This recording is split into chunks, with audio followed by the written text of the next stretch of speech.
श्री गोपाळ कृष्ण भगवान की जय। लीळा नंबर 352। रामदेव निराकरित मध आईसाच्या वस्त्र पूजेचा स्वीकार। मध आईसाला सर्वज्ञांच्या ठाई वस्त्र समर्पित करण्याची इच्छा झाली। तिने नागदेव भटाला म्हटले, नागदेव भटो, मला एक वस्त्र आणून द्या ना। नागदेव भट म्हणाले, मला कशाला म्हणता, दादोसालाच सांगा। आणि तिने दादोसाला सांगितले, दादो मला एक वस्त्र आणून द्या ना। तेव्हा दादोसाने विचारले, कशासाठी वस्त्र हवे? मध आईसाने सांगितले, सर्वज्ञांसाठी। कितीचे वस्त्र? मध आईसाने सांगितले, माझ्याजवळ 16 दाम आहेत, त्याचे घेऊन या।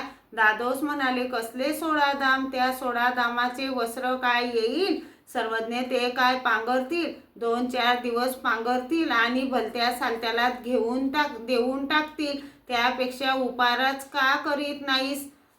उपारच करा। मग मध आईसाने मनात ठरवले, आता सर्वज्ञांनाच विनंती करू। म्हणून सर्वज्ञांजवळ आली आणि सर्वज्ञांना विनंती केली, जी मला सर्वज्ञांच्या ठाई वस्त्र समर्पित करावे अशी इच्छा झाली तर नागदेव भटाला म्हटले, नागदेव भटो, मला एक वस्त्र घेऊन देणार का?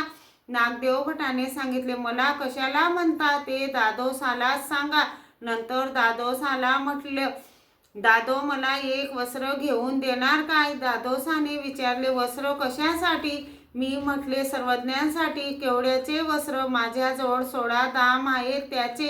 तेव्हा ते म्हणाले, कसले 16 दाम? त्या 16 दामाचे काय वस्त्र येईल? आणि ते काय सर्वज्ञ पांघरणार आहेत?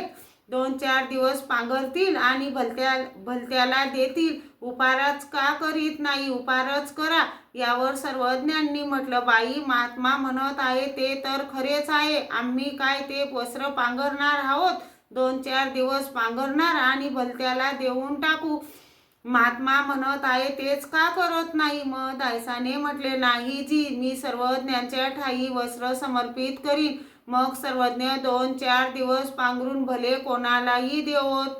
श्री गोपाळ कृष्ण भगवान की जय।